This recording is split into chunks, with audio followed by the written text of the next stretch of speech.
సమస్తమైన ఘనత మహిమ ప్రభావం కలుగుగాక. ఆయన శ్రేష్టమైనటువంటి నామమున అద్భుతమైన నామం మీ అందరికీ కూడా శుభాలు తెలియజేస్తూ ఉంటున్నాను. ఈరోజు మనము వాక్య ధ్యానాంశం నిమిత్తము పరిశుద్ధ గ్రంథం నుండి యోహాను సువార్త 8వ అధ్యాయము 34వ వచనం. యోహాను సువార్త 8వ అధ్యాయము 34వ వచనం.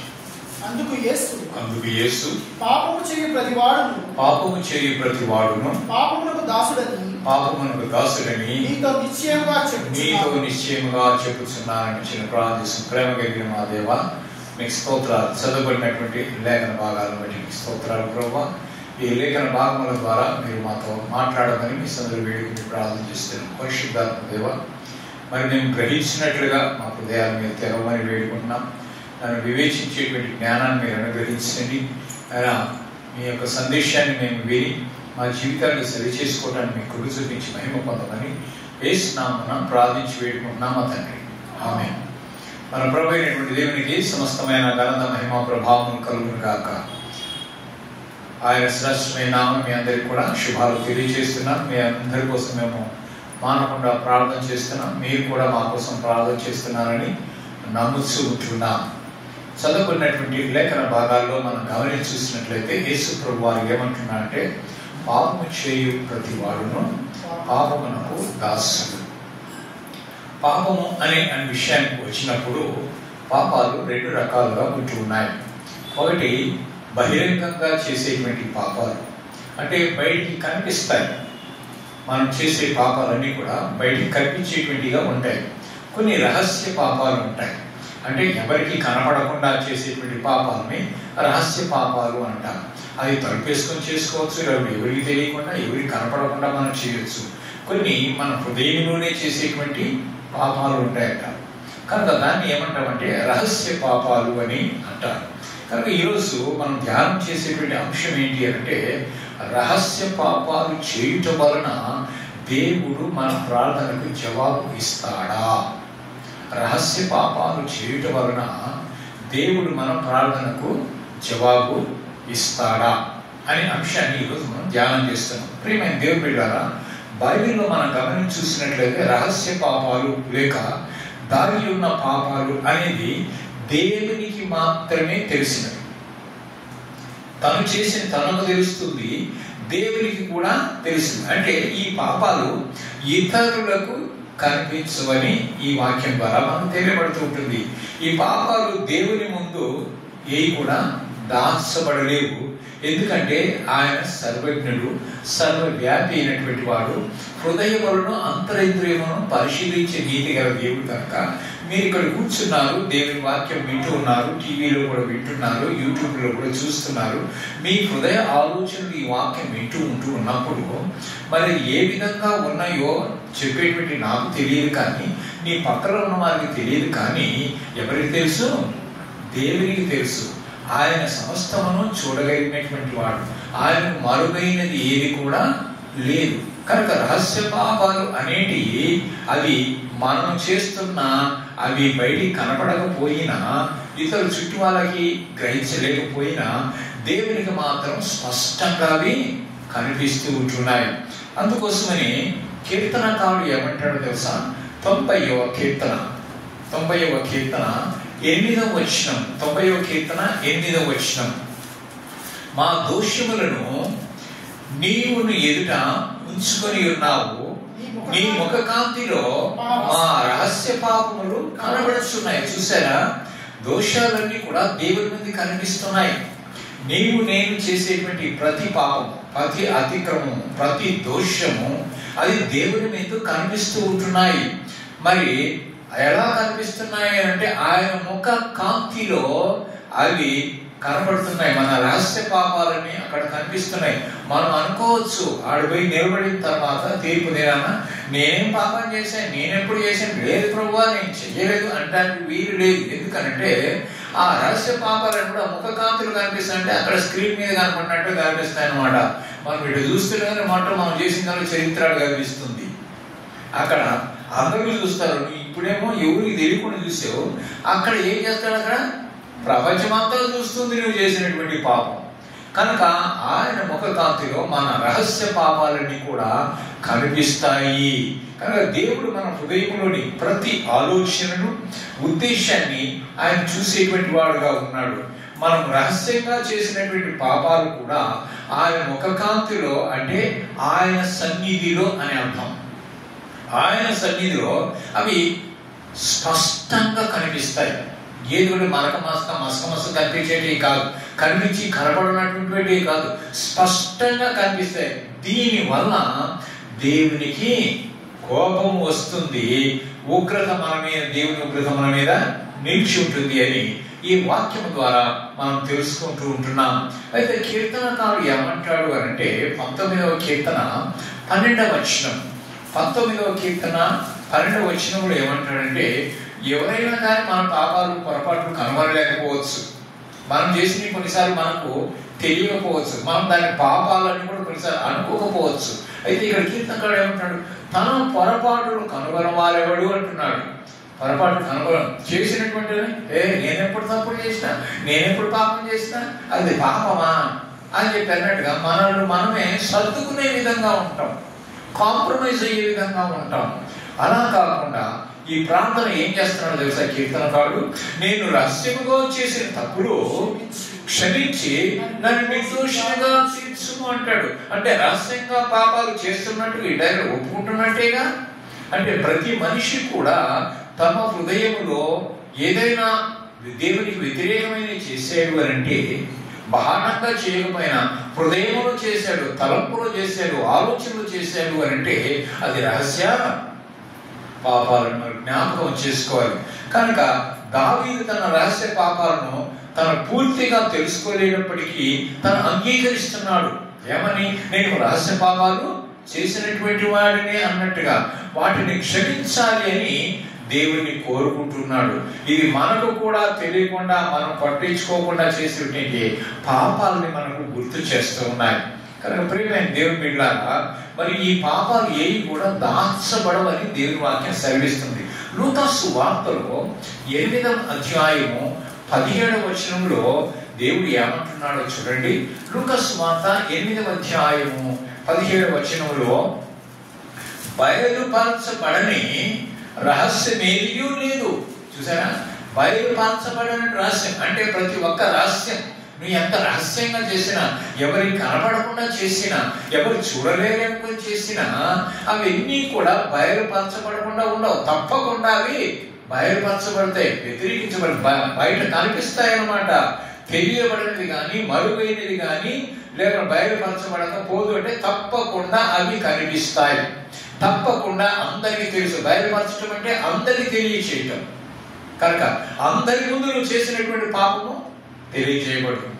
మనము ఎవరికి తెలియదులే అనుకుంటాం, కానీ ఒక రోజున ఏమవుతుంది, అది అందరికి కూడా బాహటంగా తెలుస్తుంది. కనుక రహస్యంగా ఏది చేసినప్పటికీ అది దాగి ఉండదని యేసు ప్రభు వారు ఈ వచనం ద్వారా మనకు స్పష్టము చేస్తూ ఉంటున్నాడు. అంటే రహస్య పాపాలు కూడా ఒక రోజున అవి బయటపడతాయి.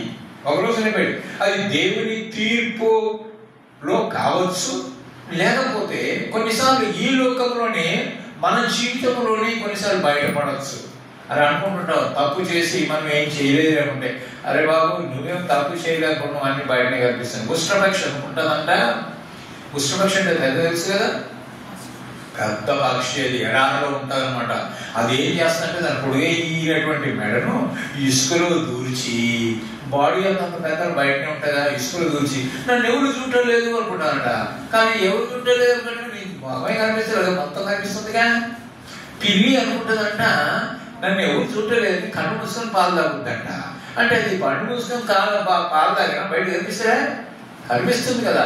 అలాగే మనం అనుకుంటాము, ఏమనుకుంటామంటే నన్ను ఎవరు చూడటం లేదు, ఇంట్లో భార్య చూడటం లేదు, పిల్లలు చూడటం లేదు, తల్లిదండ్రులు చూడటం లేదు, ఎవరు చూడటం లేదు అని నేను తలుపులు వేసుకుని లోపల చేసేది ఎవరు చూస్తున్నారు అని మనల్ని మనం సర్దుకుని మనం కాంప్రమైజ్ అయిపోయి మనం చేసుకోవడానికి మొదలు పెడతాం. కానీ ఆయనకు మరువైనది ఏది ప్రతి ఒక్కటి కూడా కనిపిస్తుంది ఏదో ఒక రూపంలో. మన ద్వారానే చూడడం ఏ పక్క అరే నువ్వు చేసేది మాకు తెలియవా, నువ్వు చేయలేదని అనుకుంటున్నావు, కానీ నీ క్రియలు, నీ తలంపులు, నీ వేషభాషలు, నువ్వు మాట్లాడే యొక్క తత్వము అవన్నీ చూసినప్పుడు మాకు తెలిసిపోతుంది. తప్పు చేసినటువంటి వాడు డైరెక్ట్ గా తప్పు చేసిన అంటూ ఆ తప్పును కప్పిపుచ్చుకోవడానికి ఏం చేస్తాడు? తప్పు మీద తప్పు, తప్పు మీద తప్పు అంటే అబద్ధం మీద అబద్ధం, అబద్ధం మీద అబద్ధం అంటే ఒక అబద్ధాన్ని కప్పిపుచ్చడానికి 100 అబద్ధాలు ఆడాల్సి వస్తాయి. అంటే పాపం చేసినాడా అంటే ఏదో ఒకటి నిరూపణ జరుగుతుంది కదా. మనకి ఏదైనా కేసు జరిగింది అనుకోండి, ఆ కేసు రహస్యంగా చేసినప్పటికీ కూడా అది ఆఖరికి ఏమవుతుంది? కోర్టులోకి వచ్చేసిన తర్వాత అది బయలుపరచబడుతుందా లేదా? అప్పుడు బయలుపరచబడినప్పుడు శిక్ష పడుతుందా లేదా? అలాగనే ఇక్కడ కూడా నీవు రహస్య పాపము ఏదైతే చేస్తున్నావో ఈ రహస్య పాపాలన్నీ కూడా దేవుని సన్నిధిలో బహిర్గతంగా చేయబడినప్పుడు అందరి ముందు నీకేమవుతుంది? శిక్ష విధించబడుతుంది. కనుక ఆ శిక్ష ఉన్నదని తెలిసి ఎవరు చూసినా చూడక నాకు సంబంధం, దేవుడు నన్ను చూస్తున్నాడు అనే భయం కలిగి ఉంటే నీవు పాపము చేయవు. బహిరంగ పాపము చేయవు, రహస్య పాపం కూడా నీవు చేయవు. కనుక మనం చేయవలసింది ఏంటంటే ఆ పాపాలన్నీ కూడా మనం ఏం చేయాలి? దేవుని సన్నిధిలో ఒప్పుకోవాలి అనమాట. ఒప్పుకుంటే ఆయన కరుణామయుడు, ఆయన దయామయుడు, జాలి కలిగినటువంటి వాడు, కోపించుచూనే వాత్సల్యము చూపించేటువంటి వాడు. నీ మీద కోపడతా నువ్వు చేసిన తప్పుకు, కానీ ఆ తప్పు నువ్వు ఎప్పుడైతే క్షమించమని నువ్వు మనసు పూర్తిగా నువ్వు కోరుకుంటావో, వేడుకుంటావో, అప్పుడు ఆయన ఏం చేస్తాడు? నీ మీద జాలి తెలిసి ఏం చేస్తాడు? నీ పాపమును పరిహరిస్తాడట, తప్పకుండా క్షమిస్తాడు. చూడండి, యోహాను రాసినటువంటి మొదటి పత్రిక, యోహాను రాసిన మొదటి పత్రిక 1వ అధ్యాయము 9వ వచనం. యోహాను రాసిన మొదటి పత్రిక 1వ అధ్యాయము 9వ వచనం ఏమంటే, మన పాపములను మనం ఒప్పుకొని పవిత్రులుగా చేస్తాం. సమస్త దుర్నీతి నుంచి, ప్రతి దుర్నీతి నుంచి మనల్ని విడిపించేటువంటి వాడు. మన పాపాలన్నింటినీ ఆయన క్షమిస్తాడు. క్షమించడానికి ఆయన సిద్ధంగా ఉన్నాడు, కానీ క్షమించబడటానికి, క్షమించమని కోరటానికి మనం సిద్ధంగా లేదు. అదే మానవ నైజం. సిద్ధంగా ఉండడానికి, సిద్ధపడకుండా ఉండటానికి సాతాను అడ్డంకులు కలిగిస్తుంటాడు. దేవుడు వచ్చి చూసినప్పుడే, అప్పుడు రాకుండా వచ్చినప్పుడులే, అప్పుడు తీర్పు జరిగినప్పుడులే, ఇప్పుడే ఏముంది, అప్పుడు చూసుకోవచ్చులే అన్నట్టుగా ఇప్పుడు ఎంజాయ్ చెయ్యి, ఇప్పుడు చేయకపోతే ఇంకెప్పుడు చేస్తాను బాబు అని చెప్పేసి మనల్ని ఎంకరేజ్ చేస్తారు. ఎవరసలు మరి ఎక్కువగా వారిని ఎంకరేజ్ చేస్తున్నారు. ఎందుకంటే వాళ్ళని త్వరగా పడేసేటువంటి తత్వం ఉంది అనమాట. వాళ్ళు తొందరగా పడిపోతారనమాట. వీరు కొంచెం అనుభవాలు కలిగినటువంటి పడదమా లేదా దేవుని యందు వాక్యం చదివినటువంటి వారు ఉంటారు కాబట్టి కొంతవరకైనా వాళ్ళు భయం ఉండే. ఎవరస్తులకైతే ఏముంటుంది? విచ్చలవిడిగా వాళ్ళు చూసిందే అనుభవించాలి, చూసింది తప్పకుండా చూడాల్సిందే. ఒకసారి చూసిన 10 సార్లు మళ్ళీ దానికై చూస్తారు. ఉదాహరణ చెప్పిన, ఒక అమ్మాయి పోతుంది అనుకుందాం, ఒక అబ్బాయి ఏం చేసి ఉన్నటువంటి చూసాడు అనుకోండి, ఈ అమ్మాయి ఏం చేసి మళ్ళీ నన్ను చూస్తున్నాడు అని పొద్దులు రెండు చూసేదాని వల్ల ఈ అమ్మాయి అటెన్షన్తో ఆడు మరి నన్నే చూస్తుందిరా ఇది అన్నమాట. అంటే పాపం ఏం చేస్తుంది? ఆ విధంగా అట్రాక్ట్ చేసి మనిషిని పడవేస్తుంది. అదే కాదు, సినిమా కూడా అంతే. లేకపోతే మనము సెల్లో చూస్తాం కదా, ఒకటి ఏదైనా వచ్చింది అనుకోండి, షార్ట్ దాన్ని చూసినాం, మళ్ళా చూడాలి, ఏదో కదా. అది వచ్చే వరకు మళ్ళీ క్యూరియాసిటీ, అది చూసే వరకు తపన ఉండవన్నమాట. చూసారు అంటే ఇవన్నీ కూడా ఏం చేస్తుంటే సాతాను ఆ విధంగా మలచి వేసి లోపరుచుకోవడానికి చాలా చేస్తుంది. కనుక ఈ పాపాలన్నింటినీ కూడా మనం ఏం చేయాలి? దేవుని సన్నిధిలో ఒప్పుకోవాలి. ఆయన నమ్మదగినటువంటి వాడు, ఆయన నీతిమంతుడు. కనుక మన పాపములను క్షమించి సమస్తమైనటువంటి దుర్నీతి నుండి ఆయన మనల్ని ఏం చేస్తాడ? పవిత్రులుగా చేస్తాడు. అంటే మన రహస్య పాపాలను దేవుని ఎదుట మనం ఏం చేయాలి? అంగీకరించాలి. నేను చేశాను ప్రభువా అని చెప్పి అంగీకరించాలి. అంగీకరించడమే కాకుండా పశ్చాత్తాపడాలి. పశ్చాత్తాపడమే కాకుండా వాటిని క్షమించి శుద్ధి చేయమని దేవుని మనం అడగాలి.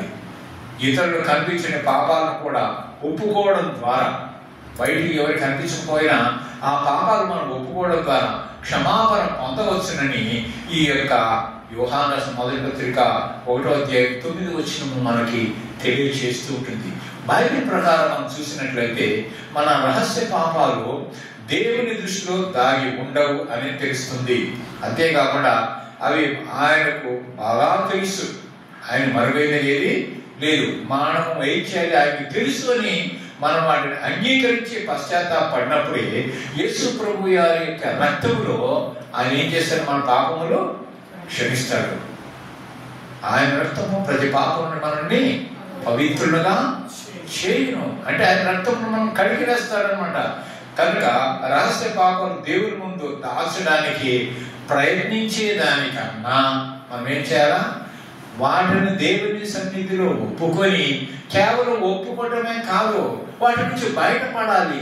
అంటే బయటపడాలంటే మనం ఏం చేయాలి? వాటిని వదిలిపెట్టాలి. వదిలిపెడితేనే కొంతమంది అంటారంటే నేను వదిలిపెడుతున్నా, అది నన్ను వదిలిపెట్టడం లేదు.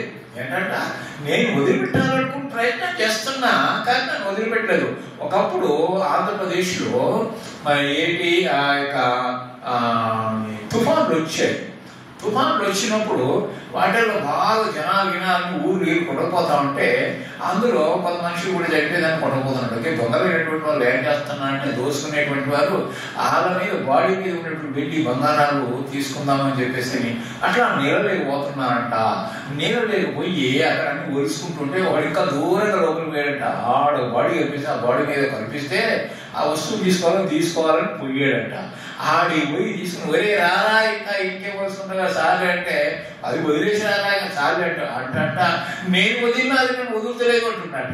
ఏంటంటే అది నేను వదిలినా అది వదులుతలేదు అంటే ఏ ధర వదులుతలేదంటే ఆడే పట్టుకున్నది ఎలుగుడ్డు పట్టుకుంది. ఎలుగుడ్డు పట్టుకొచ్చింది కాబట్టి వాడిని ఏం పట్టుకుంది? ఎలుగుబొట్టు పట్టుకుంది. ఈ బంగారం పట్టుకోలే, ఎలుగుబొట్టే మీరు పట్టుకుంది.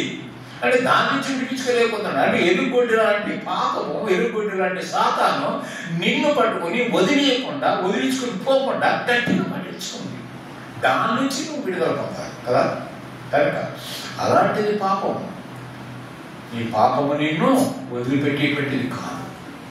పాపం వెంటాడుతూనే ఉంటుంది. కనుక ఆ పాపమును వెంటాడేటువంటి పాపమును మనం తల్లి కొట్టాలి అంటే తల్లి కొట్టడానికి శక్తిమంతుడైన దేవుడు మన పక్కన్నాడు కాబట్టి ఆయన దగ్గర మనం క్షమాపణ కోరుకుంటే మన పక్షాన ఆయన యుద్ధము చేస్తాడు. పాపము నుంచి మనల్ని విడిపిస్తాడని జ్ఞాపకం చేశాడు. కనుక అయితే మన పాపములు తన పరిహారానికి ఏం చేయాలా? విరిగి నలిగిన హృదయంతో దేవుని సన్నిధిలో మనము ఒప్పుకుంటే దీర్ఘశాంతుడైనటువంటి దేవుడు ఏం చేస్తాడు? మన ప్రార్థనను వెంటనే అంగీకరించి మన పాపములను క్షమించి మనకేం చేస్తాడు? కృప చూపిస్తాడు. అలాంటి సంఘటనలు బైబిల్ గ్రంథంలో ఎంతో మందికి చేసినట్టే క్షమించినట్టుగా మనం చూస్తాం. ఏమంటే పాపాత్మురాలైన స్త్రీ విషయంలో ఆయన పాపాత్మురాలు అని చెప్పేసి అక్కడున్న సమాజము ఆమె మీద ముద్ర వేసింది. అయితే దేవుడు ఏం చేస్తున్నాడు? యేసు దగ్గరకు వచ్చి ఆయన పాదాలు కన్నీటితో తుడిచి, వెంట్రుకలతో తుడిచి, ఏవి మన అత్తరు పూసి కాళ్ళు ముద్దు పెట్టుకున్నప్పుడు యేసు గారు అన్నాడు తెలుసా? ఆ విస్తారమైన ప్రేమించినాయి కదా, ఆ విస్తారమైన ఆ పాపములు క్షమించబడే, విస్తారమైన ఆ పాపములు క్షమించబడే. కుమారి నీ యొక్క విశ్వాసము నిన్ను రక్షించను అన్నాడు. కనుక మనం ఎంత విస్తారమైన పాపాలు చేసినా వాటిలన్నింటినీ, ఎంత ఘోర పాపమైనా కానీ వాటిలన్నింటినీ దేవుని సన్నిధిలో ఎప్పుడైతే ఒప్పుకుంటామో ఆ పాపాలన్నింటినీ కూడా ఆయన క్షమిస్తాడు. కనుక ప్రేమ దేవుని బిడ్డలారా, కొన్నిసార్లు మనం విశ్వాసులుగా ఉంటాం, మరి విశ్వాసులుగా ఉండి కూడా పాపాలు చేస్తూ ఉంటాం. విశ్వాసులు ఉండి కూడా తెలుసు తొందరపాటులోనూ లేకుంటే కంగారులోనూ ఏదో ఒక విషయంలో పడి అందుకోవడం దావీదు ఏమంటాడు తెలుసా? దినదినము నన్ను కడుగు. మనం ఏం చేయాలి తెలుసా? క్షణక్షణము మనల్ని కడగమని రాదు. ఎందుకంటే మనం అపాయకర దినాలు, దుర్దినాలు ఉన్నాము. సాతాను ఎక్కువగా మన మీద దాడి చేసి దేవుడి నుంచి దూరం చేయాలని ప్రయత్నం చేస్తుంటాడు. ప్రతి చిన్నదాన్ని సులువుగా చిక్కులు పెట్టేటువంటి దాని ద్వారా మనల్ని పాపంలోనికి దింపేస్తుంటాడు. కనుక ప్రేమ దేవుని బిడ్డలారా, మనం ప్రార్థన చేసినప్పుడు మన ప్రార్థనకు జవాబు రావటం లేదు. ప్రార్థన చేసినప్పుడు చాలాసార్లు జవాబు రాదు. ఎందుకు ప్రభువా, నేను ఉపవాసం ఉండి ప్రార్థన చేస్తున్నా, నేను నీతిగా ఉండి ప్రార్థన చేస్తున్నా, నేను మరి నీకు భయభక్తులు కలిగి ప్రార్థన చేస్తున్నా, నేను ఏ విధంగా ఉండాలో నీకు అనుకూలమైన విధంగా నేను ప్రార్థన చేస్తున్నా, నాకు మాత్రం ఎందుకు జవాబు రావటం లేదు అని కొన్నిసార్లు మనము ఏం చేస్తామో మనల్ని ప్రశ్నించుకోము. ఎవరిని ప్రశ్నిస్తాం? దేవుడిని ప్రశ్నిస్తాం. కనుక ఆ పాపానికి కారణం అదే అన్నమాట. మనము ప్రార్థన దేవుడు వినకుండా ఉండటానికి కారణం ఏంటో అనేది మనం తెలుసుకోవాలి. ముందు మన ప్రార్థనకు జవాబు రాలేదు అంటే అది పాపమే కావచ్చు. అందుకని దేవుడు పాపాన్ని విపరీతంగా ద్వేషిస్తాడు, కానీ పాపులను మాత్రం ఆయన ప్రేమిస్తాడు. పాపుల మరకు ఆయన ఏమాత్రము సమాధానం ఇయ్యడు. పాపం వదిలిపెట్టినటువంటి వారికి సమాధానం ఇస్తాడు, కానీ పాపమును హృదయంలో పెట్టుకొని, హృదయంలో ఒక పక్కన పెట్టుకొని మనం ఎంత ప్రార్థన చేసి ఏమి లాభమే లేదు. చూడండి, యోహాను సువార్త 9వ అధ్యాయం 31వ వచనం. యోహాను సువార్త 9వ అధ్యాయం 31వ వచనంలో ఏమంటున్నంటే, దేవుడు పాపుల మనవి ఆలకింపడని ఎరుగుదుము. ఎవరి మనవి ఏనడు దేవుడు? పాపుల మనను ఆలకింపడు. ఎవడైను దైవభక్తుడై ఉండి ఆయన చిత్తము చొప్పున జరిగించిన ఎడల ఆయన వారి మనసు ఆలకిస్తాడు. దేవుని చిత్త ప్రకారం నడుచుకుంటూ, దేవుని చిత్తానికి నీవు లోబడి, దేవుని చిత్తాన్ని నీవు చేయడానికి నువ్వు సిద్ధపడి ఆ విధంగా చేస్తే అప్పుడు నీ ప్రార్థన ఆలకిస్తాడు. కానీ దేవుని చిత్తానికి లోబడకుండా, దేవుని ఇష్టానికి నీవు లోబడకుండా, దేవుని ఇష్టానికి నీవు వ్యతిరేకంగా జీవించినట్లయితే మరి ఎలాగ జవాబు వస్తుంది? జవాబు రానే రాదు. ఈ రోజుల్లో అనేకులు తమ హృదయంలో దేవుని ప్రార్థిస్తున్నారు, కానీ ఏ విధంగా ప్రార్థన చేస్తున్నారు? దురుద్దేశంతో దేవుని వాళ్ళు అడుగుతున్నారు. అందుకే దేవుడు సమాధానం ఇవ్వటం లేదు. దురుద్దేశాలు చూడండి. ఈ విషయంలో యాకోబు భక్తులకు మాట అంటాడు. యాకోబు పత్రిక 4వ అధ్యాయము 3వ వచనం. యాకోబు పత్రిక 4వ అధ్యాయము 3వ వచనం ఏమన్నాడు? మీ అడిగినను మీ భోగముల నిమిత్తమే వినియోగించుటకై దురుద్దేశముతో అడుగుదురు, కనుక మీకేమీ దొరుకుటలేదు. చూసారు, ఇక్కడ మనం చూస్తున్నాం ఏ నిమిత్తం అడుగుతున్నాం మనము? భోగముల నిమిత్తం. భోగముల నిమిత్తం అంటే లగ్జరీస్. నీకు సైకిల్ ఉంది, తృప్తి పడవచ్చు కదా. మనం ఏమంటున్నాం? నాకు మోటార్ సైకిల్ కావాలంటాము. మోటార్ సైకిల్ ఉంది, చాలా అనొచ్చు కదా. నాకు బెంచ్ కార్ కావాలంటారు. బెంచ్ కారు ఉంది, సరే ఇంకా పెద్దది కావాలనుకుంటాడు. వాళ్ళు బాగా 10 తులాలు బంగారం ఉంది, ఆయనకన్నా నేను 20 తులాలు ఉండాలా. వాళ్ళు చిన్న బంగళా ఉంది, మనం ఇంకా పెద్దది కావాలి. అంటే మనకు ఏముందనా? దురుద్దేశం అనేది ఉంది అన్నమాట. అంటే అదే భోగం కదా, ఉన్నదంతా తిన్న వరకు సరిపోదా? తినడానికి తిండి, కట్టుకోవడానికి బట్ట, ఉండడానికి నివాసం దేవుడు ఇచ్చిన తర్వాత ఇంకా ఇంకా ఇంకా కావాలనేది దాన్ని ఏమంటారంటే భోగముల నిమిత్తం అంటారు. లగ్జరీగా ఉండాలి. నేను ఒక కలెక్టర్ కాబట్టి నా కలెక్టర్ కూతురు ఇంకా పెద్దగా ఉండాలని ఆశ. అవును కదా? అంటే తనకన్నా ఎక్కువగా ఉండాలంటే ఇంకా ఎక్కువ ఎక్కువ ఎక్కువ కావాలన్నా. అయ్యా, ఇంతో ఇచ్చింది నాకు చాలు, నేను ఇందులో తృప్తి పొంది ఉంటున్నాను, నువ్వు ఇచ్చింది నాకు సుఖంగా ఉంది అని ఎప్పుడైతే నీ దేవునికి స్తుతి చెల్లిస్తావో ఆయన అనుకున్నట్టుగా నీ పై స్థానానికి తీసుకెళ్తాడు. నీకు అది కావాలా, అది కావాలా, అది కావాలా అని ఎప్పుడైతే అడుగుతుంటావో అది ఏనే ఇవ్వడు. నాకు ఇది చాలు ప్రభా, ఇది ఇచ్చిన వరకు నీకు స్తోత్రాలు, ఇంత మాత్రం నాకు ఇచ్చావు అని నువ్వంటే నీకు ఇది కాదు బాబు, నీకు ఇంకా ఇచ్చిస్తా అంటాడు. అందుకని నీవు వర్ధిల్లబడాలి అంటే, నీవు ఆశీర్వదించబడాలి అంటే, నీవు తలగా ఉండాలి అంటే, అందరి ఎదుట మనన పొందేవాడుగా ఉండాలంటే ఆయన బలిష్టమైన హస్తం కలిగిన ఏం కలిగి ఉండాలి?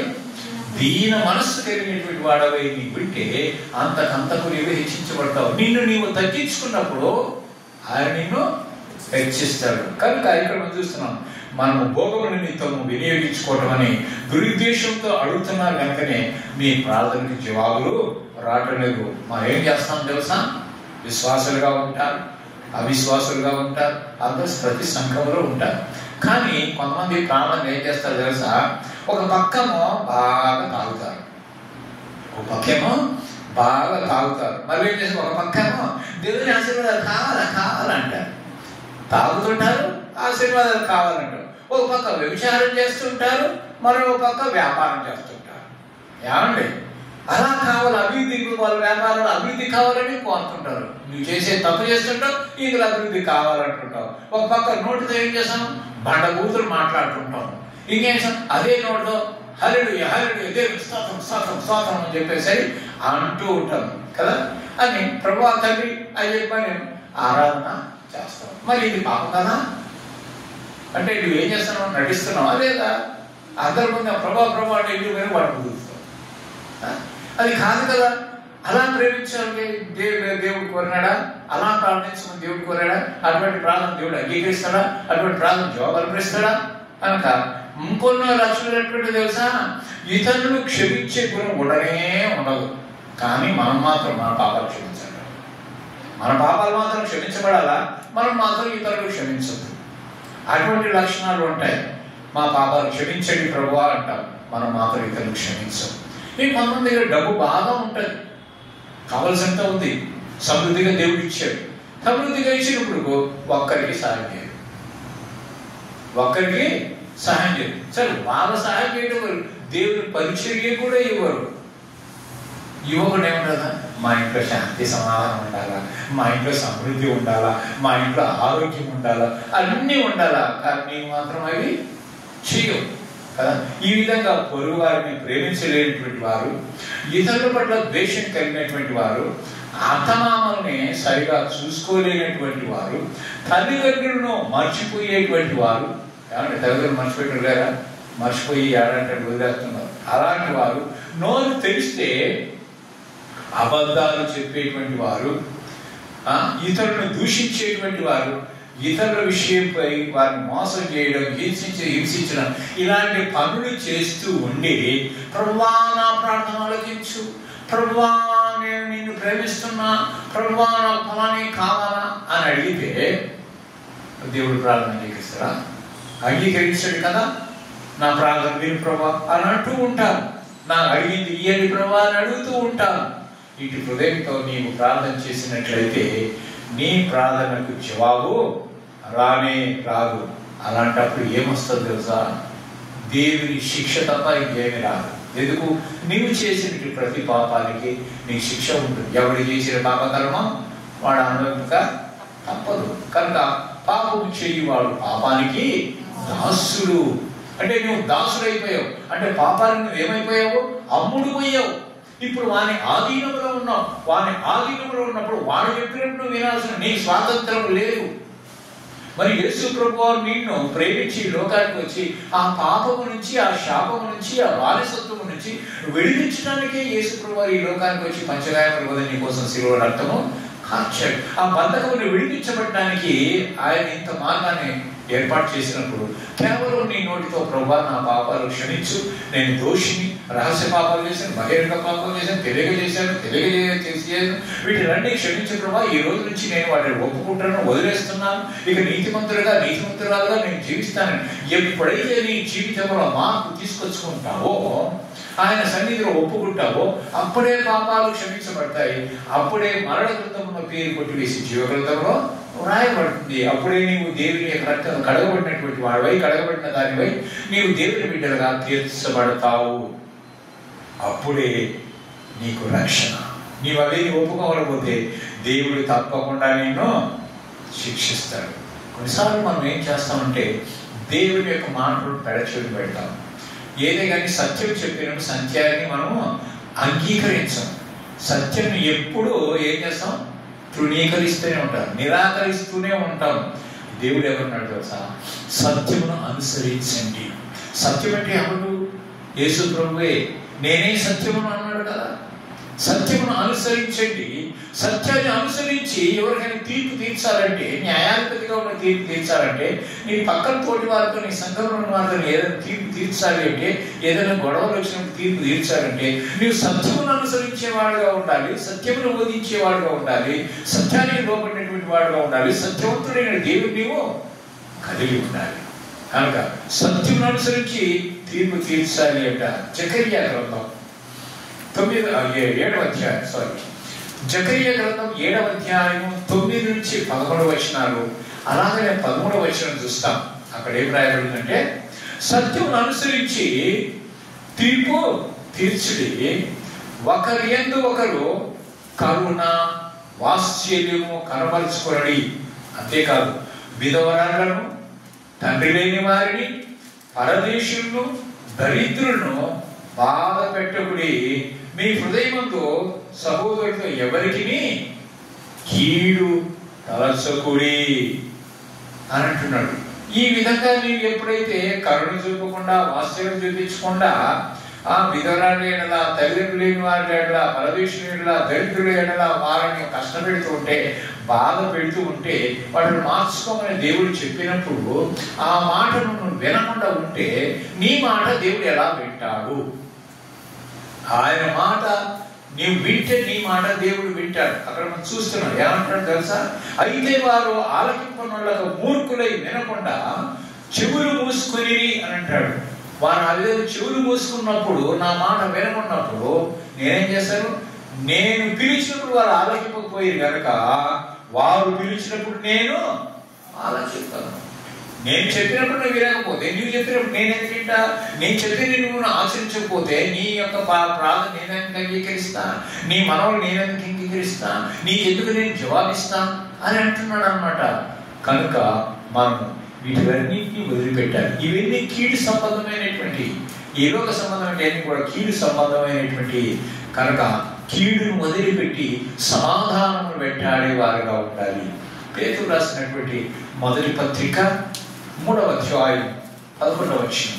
పేతురు రాసిన మొదటి పత్రిక 3వ అధ్యాయం 11వ వచనం ఏంటంటే, కీడు నుండి తొలగి మేలు చేయవలను, సమాధానమే వెతికి దాన్ని వెంటాడగలడు. దేని వెంటాడాలా? సమాధానం. యేసు ప్రభువు ఏమన్నాడు? నా సమాధానం మీకు అనుగ్రహిస్తున్నాను, లేక సమాధానం శాంతి అన్నాడు. శాంతి అన్నాడు, కింద పుట్టినట్లు ఏర్పడింది సమాధానం. కనుక సమాధానకర్త అయినటువంటి యేసయ్యను మనం వెంబడించే వారిగా ఉండాలి. ఎప్పుడైతే సమాధాన అధిపతి అయినటువంటి యేసయ్య వెంబడిస్తే ఆయన సమాధానం మన హృదయంలో నింపబడుతుంది. మన జీవితం అంతా, మన కుటుంబం అంతా కూడా సమాధానం కలిగినటువంటి వారు ఉంటాం. కుటుంబంలో సమాధానం, ఇరుగు పొరుగు వారితో సమాధానం, సంఘంలో సమాధానం, సమాజంలో సమాధానం, నీ ఉద్యోగం చేసే వారితో సమాధానం, అందరితో సమాధానం ఉంటుంది. ఎందుకు? నువ్వు సమాధానకర్త అయినటువంటి దేవునికి నీవు లోబడ్డావు కనుక, ఆయన అనుసరిస్తున్నావు కనుక సమాధానం పెట్టాడు. కానీ ఈ నేటి దినాల్లో ఎవరు కూడా అలాగా ప్రవర్తించలేదు. పైగా వారు తాము చేస్తుంది పాపం అని కూడా గుర్తించరు. వారు చేసేటువంటిది తప్పు అని అనుకోరు, పాపం అనుకోరు. నేను చేసేది మంచిదే, వాళ్ళ దృష్టికి అది మంచిగా కనిపిస్తుంది, కానీ దేవుని దృష్టికి అది పాపంగా కనిపిస్తుంది. దాన్ని వదిలిపెట్టడానికి ప్రయత్నించరు. కానీ చాలా మంది తప్పు చేసిన తప్పులన్నింటినీ కూడా గుర్తించలేక దేవుని సన్నిధిలో వాటిని ఒప్పుకోవటం లేదు. కానీ ప్రియమైన దేవుని బిడ్డలారా, ఒకవేళ దేవుని వాక్యానికి విరోధంగా ఏదైనా కానీ పని చేసినప్పుడు అది పాపము అని నీవు గుర్తించి దేవుని సన్నిధులను ఒప్పుకున్నట్లయితే తప్పకుండా దేవుడు ఏం చేస్తాడు? నీ పాపాలు క్షమిస్తాడు. పాపం ఒక పక్క చేస్తూ ఉండి ఏ పాపము చేయనట్టు నీతిమంతుడుగానే నువ్వు గర్వంగా ప్రార్థన చేస్తే నీ ప్రార్థన జవాబు వస్తుందా? పరిసయ్యుడు శంకర్ ప్రార్థన తెలుసు కదా, అతను గర్వంగా చేస్తున్నాడు. పరిసయ్యుడు ఏం చేస్తున్నాడు? నేను వారానికి 2 సార్లు ఉపవాసం ఉంటున్నా, కానీ దశం భాగాలు ఇస్తున్నా, చూరుడు వలే కాకుండా గగలాడు. ఈ యొక్క శంకర్ వలే కానందుకు నీకు వదనాలంట. అంటే గర్వంతో చేసుకుంటున్నాడు అనమాట. కానీ గర్వంతో చేయబడినటువంటి ఆ యొక్క ప్రార్థన దేవుడు ఆలోచించాడా? లేదు. మరి శంకర్ ఏం చేశాడు? అయ్యా ఆకాశం అయిపోయాడు, కరుణితుడు ధైర్యం చాలు కా గుడ్డి కొట్టుకుంటే ఏమన్నాడు? నేను పాపిని. అప్పుడు అతనే నీతిమంతుడుగా తీర్చుడు. గర్వంతో ప్రార్థన చేసేవారుగా ఉండాలి, ఉండకూడదు. ఎలా ఉండాలి? గర్వంతో చేసే పాపం చేసేవారు ఉండాలనా? లేకపోతే గర్వం లేకుండా ప్రార్థన చేసేవారు ఉండాలనా? గర్వం లేకుండా ప్రార్థన చేసేవారు ఉండాలి. అంటే మనం దేవుని సన్నిధిలో మనం తగ్గించుకునే వారుగా ఉండాలా, దేవుని హెచ్చించేటువంటి వారుగా ఉండాలి. అలాగా నీవు గర్వముతో నువ్వు ప్రార్థన చేసేవారుగా ఉంటే దేవునికి అసహ్యం. కాబట్టి మరి ఆ గర్వాన్ని తీసివేసుకోవాలంటే దేవుని యందు నువ్వేం కలిగి ఉండాలా? భయభక్తులు కలిగి ఉండాలి. చూడండి, సామెతల గ్రంథం 8వ అధ్యాయం 13వ వచనం. సామెతల గ్రంథం 8వ అధ్యాయం 13వ వచనం. యెహోవా యందు భయభక్తులు కలిగి ఉండుట చెడుతనమును అసహించుకొనుట. కనుక నువ్వు చెడుతనమును అసహించుకుంటున్నావు అంటే నీ దేవుని మీద ఏం కలిగి ఉన్నావు? భయభక్తులు. దేవుని మీద భయభక్తులు ఎవరైతే కలిగి ఉంటాడో చెడు చేయడు, దాన్ని అసహించుకుంటాడు. కనుక ప్రేమైన దేవుని బిడ్డలారా, ఒకవేళ మన ప్రార్థన సమాధానం రాకపోవటానికి కారణం మన హృదయంలో ఎక్కడైనా కానీ పాపం ఉంచుకొని ప్రార్థన చేస్తున్నామేమో ఒక్కసారి మనము ఆలోచన చేయాలి. నా యందు శుద్ధ హృదయం కలుగు చేయు ప్రభు అంటాడు. మన హృదయ హృదయం కలిగి మనం ప్రార్థన చేయాలి. హృదయ శుద్ధి గలవారు ధన్యులు, వారు దేవుని సూచించరు. కనుక హృదయ శుద్ధి కలవారుగా ఉండి మనం ప్రార్థన చేసేటువంటి వారుగా ఉండాలి. అందుకని ఈ కీర్తనకారుడు దావీదు ఏమంటాడు తెలుసా?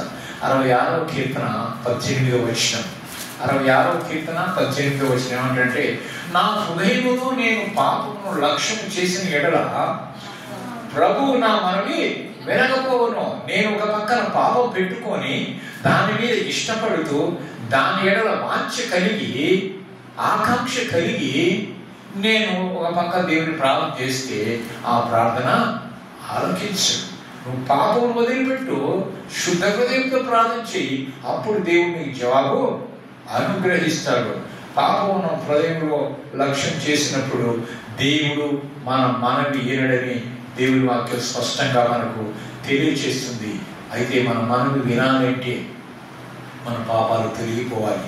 దేవునికి నీకు మధ్యన ఉన్నటువంటి ఆ పాపపు గోడ తొలగించబడాలి. యెషయా గ్రంథం 59వ అధ్యాయం 1-2 వచనాల్లో చెప్తున్నాడు. ఏమంటాడు? మీ దోషములు మీకును మీ దేవునికి అడ్డముగా వచ్చెను కనుక మీ పాపము ఆయన ముఖమును మరుగుపరుచెను కనుక ఆయన ఆలకింపకున్నాడు. మన ప్రాణం జవాబు రాకపోవడానికి కారణాలు ఇవి కూడా ఉంటాయి. మన పాపాలు వచ్చేవి. అప్పుడు మన దేవుని సంగతి, ప్రభా నా యొక్క ప్రార్థన జవాబు రావట్లేదంటే ఒకవేళ నా పాపాలు ఏమన్నా రహస్య పాపాలు ఏమన్నా ఉన్నాయా? ఏ పాపం ఏ యొక్క పాపము నీకు నాకు అడ్డంగా వచ్చింది అది నాకు తెలియచేయి ప్రభా. నేను ఒప్పుకొని పశ్చాత్తాపడి నేను వదిలిపెడతాను. నేను మర్చిపోయానేమో, నాకు తెలియదేమో, తెలియ చేశానేమో, నేను మానవుని కాబట్టి నాకు జ్ఞాపశక్తి లేదు కాబట్టి నేను మర్చిపోయాను, దయచేసి నాకు జ్ఞాపకం చేయండి. దీన్ని నేను వదిలిపెడతాను. నేను వదిలిపెట్టడానికి సిద్ధంగా ఉన్నాను, ఒప్పుకోవడానికి సిద్ధంగా ఉన్నాను, నేను అంతా కడుక్కోవడం నేను సిద్ధంగా ఉన్నాను, నన్ను క్షమించండి అయ్యా అని ఎప్పుడైతే అడిగితే ఆ పాపాలు ఏమన్నా కూడా నీకు భయపరుస్తాను. ఒకవేళ ఆ పాపాలు నీకు లేవు, నీవు శుద్ధంగానే చేసావు అంటే ఆ దానికి జవాబు ఇవ్వడానికి కొంచెం ఆలస్యం కూడా కావచ్చు. ఎందుకు? తన అనుకున్న సమయంలో తను జవాబు ఇస్తాడనమాట. అంటే నిన్ను పరీక్ష పెట్టి ఆ పరీక్షలను నెగ్గటానికి నీకు ఒక పరీక్ష పెడుతున్నాడు. పిల్లవాడు సంవత్సరం అంతా జరిగిన తర్వాత మనకు ఒక పరీక్ష పెడతాడు. పరీక్ష పెట్టుకున్న పై క్లాస్కి వెళ్ళలేడు కదా. ఆ పరీక్షలను నెగ్గాలి. ఎన్ని మార్కులు వచ్చి చూడాలి. ఫస్ట్ క్లాస్కి వచ్చావా, సెకండ్ క్లాస్కి వచ్చావా, థర్డ్ క్లాస్కి వచ్చావా, ఫెయిల్ అయిపోయావా, అది పరీక్ష. ఆ పరీక్షను బట్టే నువ్వు పై క్లాస్కి వెళ్తావు. అలాగనే నువ్వు పైగా హెచ్చించబడాలంటే, నువ్వు ఇంకా అభివృద్ధికి రావాలంటే నీకు కొన్నిసార్లు ఏమొస్తాయి? పరీక్షలు అనేవి వస్తాయి. వాటి కోసం కూడా నీ ప్రార్థన దేవుడి జవాబు ఇస్తాడు. కానీ it will be late. And his own time he will give the answer. ఆయన సమయం, ఆయన నిర్ణయించిన సమయంలో ఆయన ఎప్పుడు ఇవ్వాలో ఆయనకు అప్పుడు తెలుసు. మనకి ఎమ్మటే ఇస్తే మనకు దేవుడు అంటాం, ఎమ్మటి ఇవ్వకపోతే ఎప్పటి మాట అంటాం. అట్ట కాదు. కనుక మన దాని ప్రతి దానికి ఆయన జవాబు ఇచ్చేటువంటి వాడు. కానీ మన పాపాలు మన హృదయంలో పెట్టుకొని దేవుని ప్రార్థన చేస్తే మన పాపాలు బట్టి మనకు జవాబు రానే రాదు. కనుక మనం ఏం చేయాలి తెలుసా? మన అతిక్రమాలన్నింటినీ కూడా దాచిపెట్టుకోవద్దు. సామెతల గ్రంథం 28వ అధ్యాయం 13వ వచనం. సామెతల గ్రంథం 28వ అధ్యాయం 13వ వచనం. అతిక్రమములను దాచిపెట్టువాడు వర్ధిల్లును, వాటిని ఒప్పుకొని విడిచిపెట్టువాడు కనికరము పొందును. ఏం చేయాలంట? అతిక్రమాలు, పాపాలు ఇవన్నీ చేసినటువంటి ఏం చేయాలా? దాచిపెట్టుకోవడం. మనం దాచిపెట్టుకోవడానికి ప్రయత్నం చేస్తాం. ఏదైనా నేను చేయలేదు అని ఓటిస్తాం. తప్పు చేసినవరా అని మనం ఎదురు మనం చెప్పినా కానీ ఒప్పుకోడు. తప్పు చేసినావు, నేను తప్పు చేసినాను ఒప్పుకుంటాడా? ఎప్పుడు ఒప్పుకోడు. నేనే తప్పే చేయలేదు అంటాడు. లేదా బాబు నువ్వు చేసిన, లేదా నేను చేయలేదు అంటే డిఫెన్స్ చేసుకోవడానికి ప్రయత్నం చేస్తాడు. మానవ నైజం కాదు. మనం ఆ విధంగా చేయకూడదు. తప్పు చేసినామని మనం చెప్పబడినప్పుడు, తెలియజేయబడినప్పుడు మనం వెంటనే ఏం చేయాలి? వాటిని దాచుకోకుండా మనం ఏం చేయాలి? ఒప్పుకొని దాన్ని విడిచిపెట్టాలి. ఒప్పుకుంటే సరిపోదు, దాన్ని విడిచిపెట్టాలి. విడిచిపెట్టాలంటే ఇంకోసారి నేను వాటిని చెయ్యను. అప్పుడు దేవుని యొక్క కనికరం మనం పొందుకోగలుగుతాం. అందుకని అలాగా నువ్వు చేసినప్పుడు, నీవు వదిలిపెట్టి వాటిని అన్నింటిని వదిలిపెట్టి నువ్వు దేవుని ప్రార్థన చేసినప్పుడు తప్పకుండా నీవు నీతిమంతుడిగా తీర్చబడతావు. నీకు జవాబు దేవుడు అనుగ్రహిస్తాడు. పేతురు రాసిన మొదటి పత్రిక 3వ అధ్యాయం 12వ వచనం. పేతురు రాసిన మొదటి పత్రిక 3వ అధ్యాయం 12వ వచనం. ప్రభు కన్నులు నీతిమంతుల మీదను ఆయన చెవులు వారి ప్రార్థన వైపు ఉన్నవి గాని ప్రభువు ముఖము కీడు చేయు వారికి విరోధముగా ఉన్న. చూసారా, ఆయన కన్నులు ఎవరి మీద ఉన్నాయంట? నీతిమంతుల మీద, భయభక్తులు కలిగిన వారి మీద ఉంటుంది. ఆయన చెవులు ఎవరి వైపు ఉంటాయంట? నీతిమంతుల వైపున ఉంటాయి. అంటే నా బిడ్డలు ఏ ప్రార్థన చేస్తారు, వాళ్ళకి ఏ అవసరం ఉన్నా నన్ను అడగబోతూ ఉంటున్నారు, నేను తప్పకుండా వినాలి, ఆ దానికి నేను జవాబు అనుగ్రహించాలి అని ఆయన ఆశతో నువ్వు ఏ విధంగా ప్రార్థన చేస్తున్నావని నీ హృదయాన్ని పరిశీలించేవాడుగా ఉన్నాడు. కాబట్టి నేను దేవుడు బిడ్డారా, మనం నీతిమంతులుగా దేవుడి దృష్టిలో కనపడాలి. ఎందుకంటే ఆయన నీతిమంతుడు, ఆయన సత్యవంతుడు. నేను నీతిమంతుడు కాక మీరు కూడా నీతిమంతులై ఉండండి అంటాడు. కనుక ప్రభువు ముఖము ఎవరికి విరోధంగా ఉంటుందంట? నీతిమంతులు కానటువంటి వారి, అనీతిమంతుల మీద, కీడు చేయి వారికి విరోధంగా ఉంటుంది. కనుక మనము నీతిమంతులు చేయబడాలంటే దేవుని వాక్యం ద్వారానే, ఈ వాక్యం చదువుట వలనే మనల్ని మనము సరి చేసుకోగలుగుతాం. నీ వాక్యం చదువు. ఎవరు దేని చేత నడకను శుద్ధి చేసుకుందరు? నీ వాక్యం జాగ్రత్తగా చూసుకోవడం అంటే ఏంటి? చదవాలి, దాన్ని అనుసరించాలి, దాని ద్వారా మనలో ఉండేటువంటి లోపాలని సరి చేసుకోవాలనేది. ఎందుకంటే దేవుని యొక్క వాక్యం అర్థంలా మన యొక్క తప్పిదాన్ని ఎత్తి చూపిస్తుంది. కనుక పరీక్షించుకోవాలి. దేవునికి విరోధంగా ఏదైనా మనం పాపం చేస్తున్నట్లు అనిపిస్తే వెంటనే దేవుని సన్నిధిలో వాటిని ఒప్పుకొని విడిచిపెట్టండి. అప్పుడు దేవుడు తప్పకుండా మన ప్రార్థనకు దేవుడు జవాబు అనుగ్రహిస్తాడు, మనల్ని ఆశీర్వదిస్తాడు. అట్టి కృప దేవుడు మనకు అనుగ్రహించిన కాక చిన్న ప్రార్థిస్తున్నాను. ప్రేమ కలిగిన మా దేవానికి వందనాలు, స్తోత్రాలు చూపిస్తూ ఉంటున్నాం. పాపాలు రెండు విధంగా ఉన్నాయని, రహస్య పాపాలు, బహిరంగంగా చేసేటువంటి పాపాలు ఉన్నాయని మీకు జ్ఞానం చేశారు. నన్ను ప్రార్థన వినకపోవడానికి కొన్నిసార్లు రహస్య పాపాలు అడ్డంగా వచ్చినాయి, బహిరంగంగా చేసిన పాపాలు వచ్చిన వాటిలన్నింటినీ వదిలిపెట్టి ఒప్పుకొని క్షమాపణ పొందినట్లయితే మా ప్రార్థన నీ జవాబు అనుగ్రహిస్తాడనే సత్యాన్ని నీ వాక్యం ద్వారా పరిశుద్ధాత్మ దేవం మీరు మాకు బయలుపరిచేందుకు మీకు స్తోత్రాలు చెల్లిస్తాను. ఆ విధంగా నాయనా ప్రభు మా జీవితాన్ని సరి చేసుకోవడానికి, నీ నుంచి మేము జవాబులు పెట్టడానికి పరిశుద్ధులుగా, నీతిమంతులుగా, యథార్థవంతులుగా, సత్యవంతులుగా జీవించినట్లుగా, నీకు మహిమకరంగా జీవించినట్టుగా ఆ బిడ్డలందరినీ ఆస్వాదించి మహిమాగల ప్రభావం పేరు పొందుకోమని యేసు నామమున ప్రార్థించి వేడుకుంటున్నాము తండ్రి.